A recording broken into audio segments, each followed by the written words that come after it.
Alan Pavio and the dual coding theory. The basic assertion of the dual coding theory is that the brain processes information through two different distinct paths. The first path is solely devoted to verbal information, and the second path is devoted to nonverbal information. A central premise of the dual coding theory is that when information is simultaneously presented and processed using both channels, the brain will make connections between two types of input. These connections strengthen our ability to learn new information.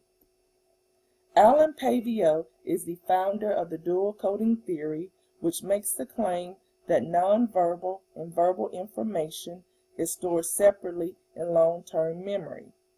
Pavio wrote a text on the dual coding theory entitled Mental Representations. Pavio spent over 40 years conducting research on imagery, memory, language, and cognition. Pavio has published over 200 articles and 5 books. Pavio's latest book on the dual coding theory, Mind and Its Evolution, a Dual Coding Theoretical Approach, was published in 2006. Pavio earned 3 degrees from McGill University between 1949 and 1959 and has a PhD in psychology from McGill University. He has spent over 4 decades in research on imagery, memory, language, and cognition. Although Pavio is a retired emeritus professor from the University of Western Ontario, he still has his old office there and goes in most days of the week. He is an occasional consultant for a private remedial education company in California called Linda Mood Bell Learning Processes, which has offices located all over the United States. During his undergraduate years, Alan Pavio entered into bodybuilding physique contests. Alan gained the title of Mr. Canada in 1948 and was on the cover of Muscle Power in Your Physique. He still works out regularly and enjoys playing golf and snooker. As stated by the dual coding theory, cognitive growth results from the learning processes of observation, classical conditioning, operant learning, and imitation. These learning processes are a direct result from the nonverbal and verbal processes occurring in the brain.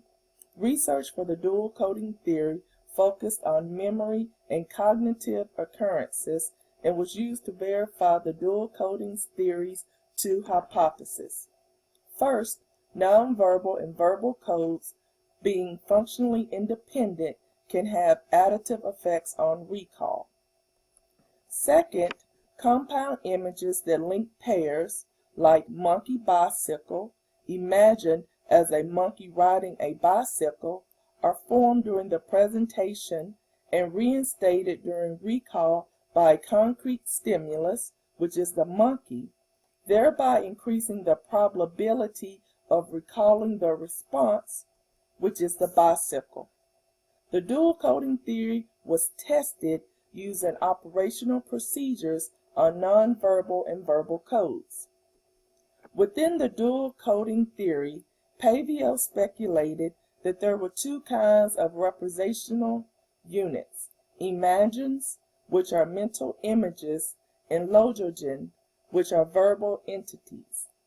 The representations are modality specific, so that we have different logogens and imagogens corresponding to the visual, auditory, and haptic, which is feel, and motor properties of language and objects. These representations are connected to each other, to sensory input and response output. Because of these connections, the representations can function together or independently to facilitate verbal and nonverbal behavior. According to the dual coding theory, the brain can recall because of independent verbal and nonverbal cognitive systems. During information processing, there is a connection between the two systems. Even though we can learn when the brain is processing information through one path, we learn best when the brain is processing information through both paths at the same time. When high-stakes data is presented, the likelihood of learning new data will increase when the learner is presented with the data in the forms of verbal and nonverbal paths simultaneously. Currently, the integrated dual coding theory is used to explain the learner's connections with verbal and visual presentations in multimedia environments. In conclusion, the dual coding theory enhances recall through the use of visualization. Indeed, it has been described as one of the most influential theories of cognition of the 20th century and has been fruitfully applied to a wide range of psychological issues, including thinking processes, individual differences in thinking styles, language understanding, creative thinking, the observation theoretical distinction in science, the psychology of reading and writing, and even the use of visualization to enhance athletic performance.